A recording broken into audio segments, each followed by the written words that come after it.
ठंड का मौसम बहुत सुहाना मौसम था, मगर ऐसे मौसम में पक्षियों के लिए दाना ढूंढना बहुत मुश्किल हो गया था, क्योंकि हर तरफ बर्फ ही बर्फ थी। जो दाना दुंका जमीन पर था वो सब बर्फ के नीचे दब चुका था। चिड़िया रानी, मैं 2 दिन से भूखा हूँ, कुछ भी नहीं खाया। क्या तुम्हारे पास कुछ खाने को है? क्या बताऊँ मिठू, मेरे बच्चे भी कल से भूखे हैं। मैंने तो आज फैसला कर लिया है। क्या फैसला कर लिया है चिड़िया रानी? मैं आज इंसानों की बस्ती में जाऊंगी। हो सकता है मुझे वहाँ से कुछ खाने को मिल जाए। इंसानों की बस्ती में तुम जरूर मरोगी। अपने बच्चों के लिए मुझे ये करना ही होगा।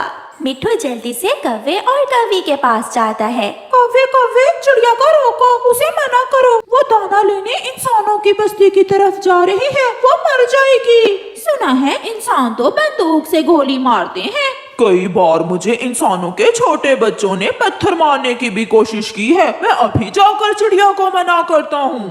कौवा चिड़िया के पास जाता है। चिड़िया, ऐसा ना करो, इंसान बहुत बुरे होते हैं, तुम वहाँ दाना लेने ना जाओ। कौवे भैया, जैसे हम पक्षी अच्छे और बुरे होते हैं, ऐसे ही इंसान हैं। सब इंसान एक जैसे नहीं हैं, और मैं अपने बच्चे भूख से मरते नहीं देख सकती। चिड़िया वहाँ से चली जाती है।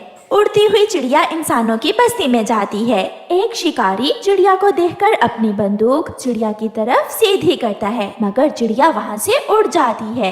वो दूसरे घर के पास एक पेड़ पर बैठ जाती है। छोटा बच्चा जमीन से पत्थर उठाकर चिड़िया को मारने की कोशिश करता है। चिड़िया उस पेड़ से भी उड़ जाती है। फिर चिड़िया किसान के आंगन में पेड़ पर बैठकर इधर उधर देखने लगती है।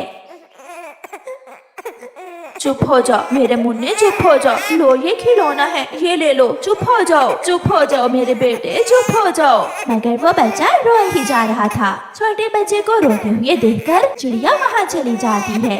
माँ जी, अगर मैं आपके मुन्ने को लोरी सुनाऊं तो आपका मुन्ना सो जाएगा। चिड़िया रानी, न जाने क्या बात है, मेरा मुन्ना बहुत रोता है, ना दूध पीता है, ना ही कोई खिलौना लेता है। फिर चिड़िया लोरी सुनाती है। सो जा छोटे मुन्ने, सो जा चिड़िया ढूंढ कर लाई दाना, मुन्ना दाना खाएगा, मीठी नींद सो जाएगा। सो जा। जैसे ही चिड़िया लोरी शुरू करती है, किसान की पत्नी का मुन्ना मीठी नींद सो जाता है। जादू कर दिया चिड़िया, ये तो तुमने जादू कर दिया। मेरा मुन्ना कब से रोए जा रहा था और तुम्हारी लोरी सुनते ही मुन्ना सो गया है। ये लोरी मुझे मेरी माँ सुनाया करती थी जब मैं छोटी सी थी। चिड़िया, क्या तुम हर रोज यहाँ आ सकती हो? बदले में मैं तुम्हें दाना दूंगी, भोजन दूंगी मैं तुम्हें। दाने की समस्या को लेकर ही तो मैं यहाँ इंसानों की बस्ती में मारे मारे फिर रही हूँ। हमारे जंगल में सारा दाना बर्फ के नीचे दब गया है। मैं आपको अभी दाना ला कर देती हूँ। फिर किसान की पत्नी अंदर जाती है और चिड़िया को दाना ला कर दे देती है। आप कल फिर आ जाना और मेरे मुन्ने को सुला देना, मैं कल फिर आपको दाना दे दूंगी। चिड़िया वो दाना लेकर खुशी खुशी जंगल वापस चली जाती है। भूखे बच्चे अपनी मम्मा को देखकर खुश हो जाते हैं। मम्मा मम्मा, दाना मिला है क्या? बहुत भूख लगी हुई है मम्मा। मैं अपने बच्चों के लिए ढेर सारा दाना लेकर आई हूँ। फिर मम्मा चिड़िया अपने बच्चों को दाना देती। दाना खाकर चिड़ियाओं का वो परिवार मीठी नींद सो जाता है। दूसरे दिन चिड़िया थोड़ा दाना मिट्ठू को देती है, थोड़ा कबूतर को, और फिर थोड़ा सा दाना लेकर कौवों के पास जाती है। ये दाना मुझे किसान की पत्नी ने दिया है। मैंने उसके बेटे को लोरी सुनाकर सुलाया और उसने मुझे बदले में ढेर सारा दाना दिया। चिड़िया चिड़िया, कौन सी लोरी सुनाई थी तुमने? रहने दो, तुम्हारी आवाज बहुत भुद्दी और बुरी है, तुम नहीं गा सकोगी वो लोरी। चिड़िया, सुनाओ ना। फिर चिड़िया गोरी कौवी को वो लोरी सुनाती है। सो जा छोटे मुन्ने, सो जा। गोरी कौवी चिड़िया से वो लोरी सुनकर याद कर लेती है। अब मुझे जाना होगा, किसान की पत्नी मेरा इंतजार कर रही होगी। चिड़िया वहाँ से चली जाती है। कालू जी, कल मैं भी जाऊंगी किसान की पत्नी के पास और उसके मुन्ने को लोरी सुनाऊंगी और मैं भी दाना लूंगी। देखो, तुम्हें मार मिलती है या दाना? देखना, मैं दाना ही लेकर आऊंगी। किसान की पत्नी मुन्ने के पास बैठी सामने पेड़ की तरफ देख रही थी। उसका मुन्ना रो रहा था। चिड़िया भी पहुंच जाती है। मैं आ गई हूँ छोटे मुन्ने, मैं अभी आपको लोरी सुनाती हूँ। चिड़िया, मुन्ना तो सुबह से ही रोए जा रहा है। फिर चिड़िया लोरी सुनाना शुरू करती है। सो जा छोटे मुन्ने सो जा, चिड़िया लाई ढूंढ के दाना, मुन्ना दाना खाएगा और मीठी नींद सो जाएगा। सो जा। मुन्ना तो ऐसे सो जाता है जैसे वो कभी रोया ही ना हो। चिड़िया रानी, सच बहुत मीठी आवाज है तुम्हारी। ये लोरी सुनकर तो मुझे भी नींद आने लगती है। ये सुनकर चिड़िया हंसने लगती है। माँ जी, मेरे भी 2 बच्चे हैं और जब तक मैं उन्हें ये लोरी ना सुनाऊं वो भी नहीं सोते। आज मैंने तुम्हारे लिए मीठे फल रखे हैं। लो चिड़िया, ये मीठे फल ले जाओ और अपने बच्चों को खिला देना। चिड़िया बहुत खुश होती है और मीठे फल लेकर अपने घर वापस चली जाती है। चिड़िया के बच्चे मीठे फल देखकर बहुत खुश होते हैं। रात हो जाती है। सो जा बिल्ली के बच्चे सो जा, गंदे बच्चे सो जा। कालू, ओए कालू, कुछ ऐसा ही कहा था ना चिड़िया ने?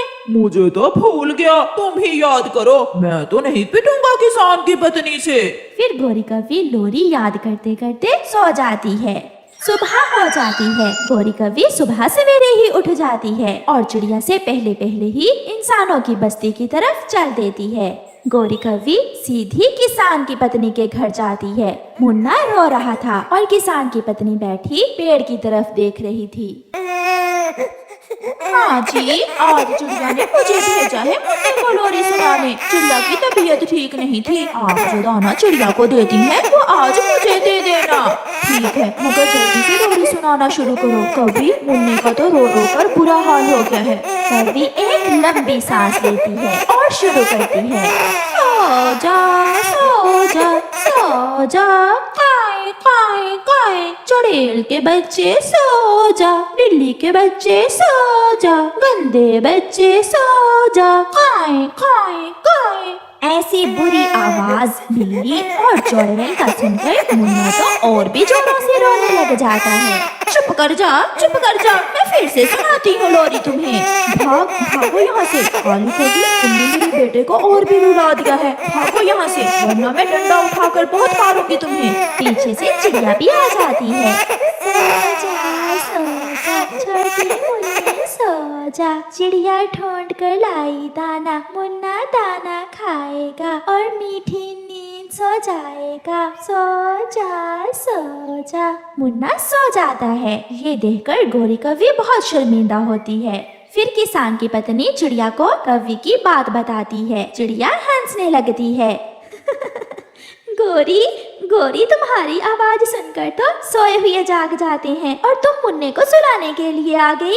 क्या बताऊं चिड़िया, ये पापी पेड़ मुझसे ऐसे काम करवाता है। फिर किसान की पत्नी चिड़िया को ढेर सारा दाना देती है और कहती है, चिड़िया, ये दाना अपने जंगल के पक्षियों में बांट देना। फिर गोरी कवि और चिड़िया खुशी खुशी वहाँ से चली जाती हैं। प्यारे दोस्तों, इस कहानी को लाइक करना बिल्कुल मत भूलना। सभी मम्मा पापा अपने बच्चों से बहुत प्यार करते हैं। कोई भी दिन हो, कोई भी मौका हो, वो अपने बच्चों की हर खुशी पूरी करते हैं, जैसे चिड़ियाओं का वो परिवार। पापा, आप हमारा जन्मदिन हमेशा धूमधाम से मनाते हैं, मगर आपने कभी ये नहीं बताया कि आपका जन्मदिन कब आता है। पापा, आप ही बताए ना, आपका जन्मदिन कब आता है। मम्मा, आप बताएं। मुझे तो नहीं मालूम, आप अपने पापा से ही पूछें।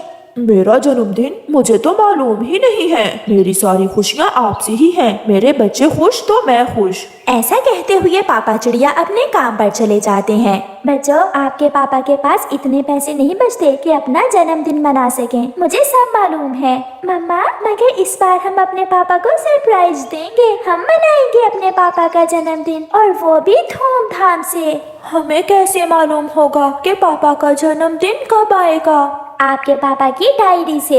ये सुनकर बच्चे जल्दी से अपने पापा की अलमारी खोलते हैं और उसमें से अपने पापा की डायरी निकालते हैं। कुकू अपने पापा की डायरी पढ़ता है। इस पर लिखा हुआ है, ये रहा हमारे पापा का जन्मदिन। पापा का जन्मदिन आने में तो केवल 5 दिन ही रह गए हैं। तो फिर हमें जल्दी से सारी तैयारी मुकम्मल करनी होगी। मैं आपकी मदद करूंगी, मगर गुड़िया बेटी, पैसे कहाँ से आएंगे? मैं और गुड़िया अपना गुल्लक तोड़ते हैं, कुछ पैसे तो निकल आएंगे हमारे गुल्लक से। और हम जंगल से सूखी लकड़ियाँ इकट्ठी करके चील दी को बेचेंगे, कुछ पैसे ऐसे भी जमा हो जाएंगे। मैं कुछ दिन कालू अंकल के होटल पर काम करूँगा। जैसे भी हो इस बार तो हम अपने पापा का जन्मदिन जरूर मनाएंगे। फिर गुड़िया अपना गुल्लक तोड़ती है और उसमें से निकले हुए पैसे जमा करने लगती है। चलो बच्चों, हम जंगल से सूखी लकड़ियाँ इकट्ठी करने जाते हैं। वो सब जंगल की तरफ निकल जाते हैं। गुड़िया और उसकी मम्मा जंगल से सूखी लकड़ियाँ इकट्ठी करने लगती हैं और कुकू कौवे अंकल के पास जाता है। कौवे अंकल, मुझे कुछ दिनों के लिए अपने पास काम पर रख ले। क्या आप काम कर लोगे? हाँ अंकल, मैं ग्राहकों को चाय परोसा करूँगा, आपके बर्तन साफ करूँगा और जो काम आप कहेंगे मैं वो काम करूँगा। तो फिर आप आज से ही काम कर सकते हो। ऐसे कुकू कौवे अंकल के पास काम करने लगता है। मम्मा चिड़िया और गुड़िया कुछ सूखी लकड़ियाँ इकट्ठी कर लेती हैं और उनकी गांठ बांधकर चील के पास जाती हैं। चील दी, ये कुछ लकड़ियाँ हम बेचने आए हैं आपको, एकदम सूखी हुई है। ऐसी लकड़ियों की तो मुझे बहुत जरूरत है। ठंड के बढ़ने से पक्षी सूखी लकड़ियाँ घरों में जलाने के लिए जरूर खरीदेंगे। आंटी चील, हम कल भी आपके लिए ऐसी ही लकड़ियाँ जमा करके लाएंगे। चील उन्हें पैसे देती है। मम्मा चिड़िया और गुड़िया वो लकड़ियाँ चील को बेचकर कुछ पैसे लेकर वहाँ से चली जाती हैं। कुकू को भी सारा दिन काम करने के बाद 100 रुपए मिल गया था। वो आज बहुत खुश था। वो भी अपने घर चला जाता है। कुकू बेटा, अभी अपने पापा से कोई बात ना करना। अगर आपके पापा को मालूम हुआ कि हम काम करने गए थे तो वो बहुत डांटेंगे। नहीं मम्मा, हम तो पापा को सरप्राइज देंगे। रात को पापा चिड़िया भी घर आ जाता है। पापा, आपको सबसे ज्यादा पसंद क्या है? मुझे मेरे बच्चे सबसे ज्यादा पसंद हैं। पापा बताए ना। लाल मफलर। लाल मफलर मैं बहुत समय से लेने का सोच रहा हूँ, मगर जब भी पैसे जमा करता हूँ कोई ना कोई नया खर्चा आ जाता है। ऐसे बातें करते करते वो सब सो जाते हैं। दूसरे दिन वो सब फिर से वही काम करते हैं। मम्मा चिड़िया और गुड़िया जंगल में सूखी लकड़ियाँ लेने चली जाती है और कुकू कौवे अंकल के पास काम करने चला जाता है। तुम बहुत अच्छे से काम करते हो बेटा, ये लो, ये तुम्हारा इनाम है। नहीं अंकल, मैं ऐसे मुफ्त में पैसे नहीं लूँगा। ले लो कुकू, ये साहिब जी आपको खुशी से दे रहे हैं। ऐसे ही 2 दिन गुजर जाते हैं और कुकू और गुड़िया के पापा का जन्मदिन आ जाता है। अब हम सारे काम बांट लेते हैं। मैं और गुड़िया चीजें ले आते हैं और कुकू आप सारे पक्षियों को अपने पापा के जन्मदिन की दावत दे आओ। मम्मा, चॉकलेट केक लाना। मुझे मालूम है पापा को चॉकलेट केक बहुत पसंद है। फिर गुड़िया अपनी मम्मा के साथ चीजें लेने जाती है। वो एक बड़ा केक ऑर्डर करते हैं। गुड़िया कुछ गुब्बारे लेती है और कैंडल्स भी। अंकल मिठू, आज रात आप हमारे घर जरूर आना। मेरे पापा का जन्मदिन है आज, हमने सबकी दावत की है। मैं जरूर आऊँगा। लूसी आंटी, आप हमारे घर जरूर आना। मेरे पापा का जन्मदिन है आज। ऐसे कुकू सारे जंगल में पक्षियों के घर में बता देता है। केक भी तैयार हो गया था। मम्मा और गुड़िया ने बाकी की चीजें भी ले ली थी और वो दोनों माँ बेटी वापस होती हैं। गुड़िया बहन, मैं सबको बताया हूँ। चलो अब हम दोनों अपने घर के बाहर झंडियाँ और गुब्बारे लगा लेते हैं। मैं तो थक गई हूँ बेटा, मैं तो चली नदी पर पानी पीने। मम्मा चिड़िया नदी पर पानी पीने चली जाती है। गुड़िया और कुकू घर की सजावट में लग जाते हैं। वो दोनों बहन भाई पहले घर को अंदर से अच्छे से सजाते हैं और फिर अपने घर को बाहर से सजाने लगते हैं। कुकू भाई, आप ये बाकी के गुब्बारे लगाओ और मैं ताजे फूल लेकर आती हूँ। पापा को फूल भी बहुत पसंद है। पापा को फूलों का गिफ्ट देंगे। ऐसे ही शाम हो जाती है और फिर रात गए पापा चिड़िया घर लौटते हैं। दूर से ही पापा चिड़िया अपने घर को ऐसे सजा हुआ देखकर बहुत हैरान हो जाता है। ये घर की सजावट किसने की? जरूर ये बच्चों का ही काम है, मगर क्यों? आज तो कोई त्योहार भी नहीं है। पापा चिड़िया ऐसे सोचते हुए घर आते हैं। घर में अंधेरा था। गुड़िया की मम्मा, कहाँ हो आप? कहाँ हो आप सब? और घर में अंधेरा क्यों कर रखा है? फिर अचानक बत्तियां जलती हैं, रोशनी हो जाती है। Happy birthday, happy birthday, happy birthday.